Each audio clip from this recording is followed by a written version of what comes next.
আসসালামু আলাইকুম, welcome to back another video. চলে এসেছে আরেকটি নতুন ভিডিও নিয়ে। আজকের ভিডিওটি সবার জন্য না। আজকের ভিডিও যারা জানে না যে ফেসবুক স্টোরিতে রেক দেওয়ার পর রেকগুলো কীভাবে ক্যান্সেল করতে হয়, যারা জানেন না তাদের জন্য আজকের ভিডিওটি।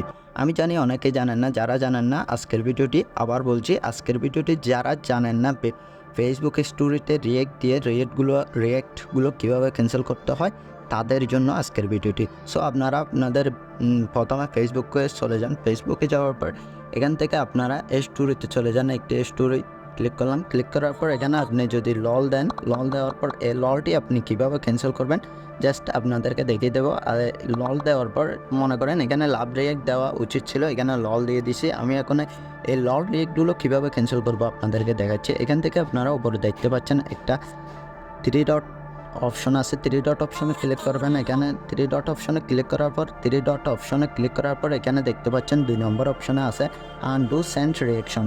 আনডু সেন্ড রিয়েকশন বলে যে অপশনটি আছে এইটিতে ক্লিক করুন। এইটিতে ক্লিক করার পর আনডুতে ক্লিক করলে আপনাদের ললগুলো চলে যাবে। এখন আপনারা লাভ রিয়েক্ট দিতে পারেন। জাস্ট আজকের ভিডিওটি ছিল এতটুকুই। আজকের ভিডিওটি তাদের জন্য যারা এই সেটিংসটা জানেন না তাদের জন্য। ভিডিওটি যদি ভালো লাগে অবশ্যই ভিডিওটিতে একটি লাইক, কমেন্ট, শেয়ার করবেন এবং আমাদের চ্যানেলে নতুন হয়ে থাকলে অবশ্যই সাবস্ক্রাইব করবেন। ধন্যবাদ।